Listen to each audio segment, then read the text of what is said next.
I paint things that are important to people. So my goal when I create something is to create something that's going to have a really valuable connection. And so iconic people tend to be the thing that people gravitate towards and make that personal connection with visually when they see it. And so by default, that's just become a common theme in my work.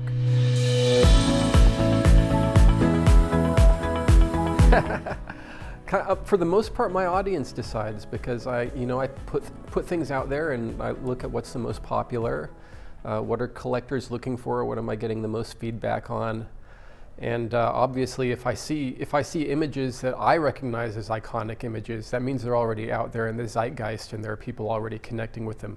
So I know that there's already an audience there that's looking for things like that.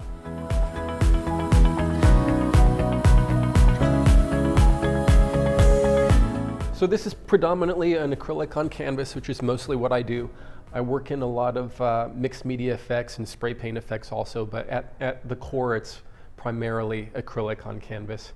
And so I've worked in a lot of brush techniques, also a lot of roller techniques, spray techniques here, some stenciling techniques, and then a lot of just freeform spray paint style stuff to give it sort of a raw street art style aesthetic to it as well.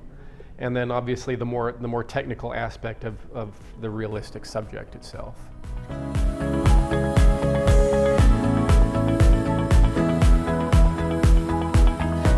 First of all, an iconic image is an image that people will automatically look at and know exactly who it is.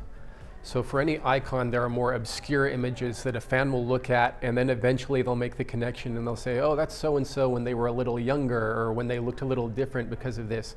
A really iconic image is one that everyone who's familiar with that person can identify when they see it.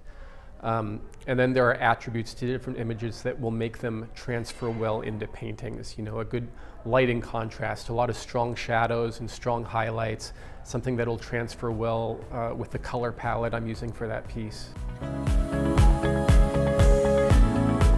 With Muhammad Ali and The Greatest of All Time, I wanted it to show that sense of triumph that anyone could relate to.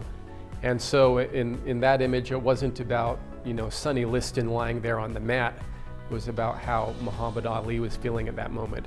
Because we're not hitting Sonny Liston and knocking him down, but we're all going for that feeling of triumph and victory and different challenges that we have to meet in our life. So I wanted that to be a universal feeling that comes across from that subject. Art is our way of doing anything in life that expresses something about ourselves for someone else to receive, for someone else to see, to watch, to listen to taste. And so in that sense, we're all artists, because we all have something that we approach in life that we want to put our own flavor on. We want to put our own spin on so that other people will appreciate how methodical we were at doing our job today, or that little twist, that little something we put into even a mundane task that we do that starts to pivot it towards being art. Anticus is a place for people who like any kind of art, and obviously any kind of knowledge. Because of the book aspect, I do a lot of my reading in books that I get from Anticus myself. But as someone who appreciates different forms of art than what I create myself, I like to come to Anticus and see the diversity of creation. And so art is a human experience.